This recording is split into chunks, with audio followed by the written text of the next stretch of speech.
ত্রিশুল ছোঁয়াতে গেছিলেন, বুঝতে পারছো। এই যে এনার অনেক ব্যথা খটকা, এনার ডাক্তার বলেছে এনার কোনো শরীরে কিন্তু হাড় সব হয়ে গেছে, দেখা যাচ্ছে আমাকে, হাড় সব হয়ে যাচ্ছে, হয়ে গেছে অনেকদিন ধরে। মায়ের মন্দিরে উনি কোথায় গেছি, বর্ধমান, তাই তো, বর্ধমানে উনি ত্রিশুল ছুঁয়েছেন, জবা ফুল খেয়েছেন, ওখানে ব্যবহারও খারাপ করেছে, পুজো দেয়নি। তো এখন দেখো মায়ের মসজিদ সময় মায়ের মন্দিরে উনি এসেছেন, এরকম লাইন লাইন করে সবাইকে মালিশ করে দিচ্ছি। তো এনাটাকে আমি তুলে ধরলাম। হ্যাঁ, তো এই যে আমার হাতের ছোঁয়ায় দেখো, এই যে আমি ঝাড়িয়ে এই যে জাগ্রত প্রদীপের তেলটা এনার করছি, দেখবি 100টার মধ্যে উনি রেজাল্ট দেবে। যখন আসবে আমি তোমাদেরকে দেখিয়ে দেবো, এনাকে তুলে ধরবো যে আমার এই হাতের মন্ত্র দ্বারা কতটা পাওয়ারফুল তেল, ঠিক আছে।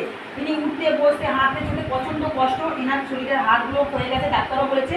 আর ইনি ওই জবা ফুল খেয়ে খেয়ে খেয়ে খেয়ে পুরো বিশ্ব হয়ে গেছে, মোবাইল দোকান চলছে না ছেলের, তার জন্য জবা ফুল খেতে হয়েছে। যাই হোক, দেখতে পাচ্ছ, দেখো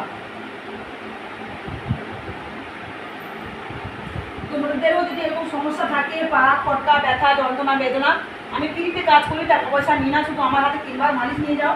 যত প্রথম ব্যথা হোক, আমি কথা দিচ্ছি, হাঁটতে চলতে উঠতে বসতে কষ্ট হয়, তোমরা আমার কাছে হাতের মালিশ নিয়ে ঝাড়ি দিয়ে যাও, মা জাগ্রত প্রদীপ তেল নিয়ে যাও। কিন্তু তেল নিয়ে আসতে হবে, তবে প্রদীপের তেল নিয়ে যেতে পারবে, চেয়ে পড়া তেলটা, তাহলে তেল পাবে না, নাহলে দক্ষিণা দিতে হবে। আসো, দেখবে আমি গ্যারান্টি সহকারে এইসব প্রথম খটকা, বেদনা, যাদের হাড় ভেঙে গেছে, ছোটো ছোটো বাচ্চাদের শ্বাসকষ্ট, হাঁপানি, নার্ভের প্রবলেম, এই সমস্ত কিছু কিন্তু আমি ভালো করে দিতে পারবো। মালিশ করতে পারি দিকে জানি, হ্যাঁ, তেল মিশিয়েছি, বুঝতে পারে, হ্যাঁ, তাই দেখতে পাচ্ছ কতটা কষ্ট। আমি এরকমভাবে, এই যে আমি জানি না কতটা উপকার করতে পারছি, তোমরা আশীর্বাদ করো। এখন প্রায় 5টা 6টা বেজে গেছে, 5:30 বেজে গেছে, হ্যাঁ, 5:30 বেজে গেছে। ওই মাটারও মালিশ করে দিলাম, মাটারও অনেক ব্যথা, পা উঠতে বসতে ভাঙতে হাঁটু নাড়াতে পারে না, প্রচণ্ড কষ্ট হচ্ছে। তো আমার এই হাতের মালিশে মা 17-18 বছরের ভক্ত, উনি যখন যে সমস্যা নিয়ে মায়ের মন্দিরে শিক্ষা মায়ের মন্দিরে আছেন, মাকে একটু ঘুরিয়ে দেখিয়ে দাও তো বাবা, মাকে একটু দেখিয়ে দাও। দেখতে পাচ্ছ জগৎজননী মা এতটা আশীর্বাদ দিয়েছেন, এত ভক্তি বিশ্বাস নিয়ে মায়ের মন্দিরে যদি তোমরা আসো, দেখবে তোমাদের সমস্যার সমাধান হবে। তোমরা বিশ্বাস নিয়ে আসো। এখনো পর্যন্ত আমার কোনো ব্যাড রিপোর্ট নেই, 18 বছরের মন্দির, কোনো ব্যাড রিপোর্ট নেই। কোনো ভক্ত বলতে পারবে না যে মায়ের মন্দিরে পা দিয়ে আমার সমস্যাটা ভালো হয়নি। তাই তোমাদেরকে একটা কথাই বলবো, তোমরা আসো মায়ের মন্দিরে, দেখবে তোমাদের সমস্যাগুলো, তোমাদের এই রোগ বা যে সমস্যাগুলো হচ্ছে, যাদের বাচ্চা হচ্ছে না, আরও অনেক অনেক সমস্যা, ঠিক আছে। খুব কথা আছে, খুব তাড়াহুড়ো করে বলছি আমি, বুঝতে পারছো কেন, 5:30 বেজে গেছে, এখনো অন্নগ্রহণ করিনি। মা জোর করে আমাকে একটা পেয়ারা মায়ের ভোগ সবাইকে দিয়েছি, সবাইকে দিয়েছি মা, ভোগ তো দিয়েছিল মা, দিয়েছি তো মা, বাড়ির জন্য দিয়েছি তো, বাড়ির জন্য দিয়ে দিয়েছি ভোগ। আর বাড়ির জন্য দিয়েছি তোমাকে না, বাড়ির জন্য করে তোমাকে দিয়েছি বাবা না, আমাকে দেয়নি, আমাকে এমনি খেতে দিয়েছেন, খেতে দিয়েছি, বাড়ির জন্য দেওয়া হয়নি, তারা ওনাকে বাড়ির জন্য দেওয়া হবে।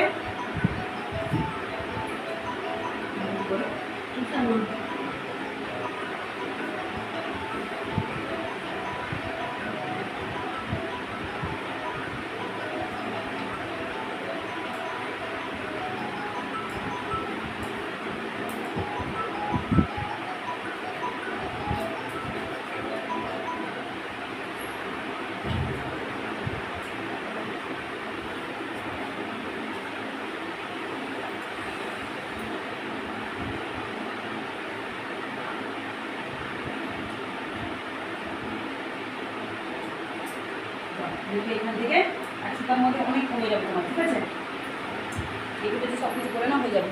আচ্ছা, তুমি তো তোমাকে তেল দিয়েছি আমি অনেকদিন আগে, হ্যাঁ, আচ্ছা দাঁড়াও, হ্যাঁ, হাতে আর হাতটা একটু দেখা, হাতটা দেখালে কি হয়েছে, ভিডিওতে আসবে না, হাতটা একটু দেখা না, আপনাকে দেখাচ্ছে, শুধু হাতটাই দেখাচ্ছে, শুধু হাতটা দেখা যাচ্ছে, আগে থেকে অনেক কমেছে, বুঝেছে। তারপরে তোমার ঘরের যে সমস্যাটা, যে ঘরের জলটা, কলের জলটাই খারাপ বলেছে না, কলের জলটাকে আর পাল্টাতে পারবে, ব্লিচিং পাউডার দিয়ে রাখবে, কিছু করে তোমার জলটাই পড়ছে না, তোমার চর্মের সমস্যা আছে, তোমার নামটা আমার মুখস্থ হয়ে গেছে, নামটা আমার মুখস্থ হয়ে গেছে, এখানে বলে দেবো, এই বলছে না আসবে না, ছাড়ি আপনার হচ্ছে তো, ভিডিও হচ্ছে তো, ভিডিও হচ্ছে, এবার এখানে নামটা বল, ছবিটা আসতে চাইছো না, তাই নাম বলে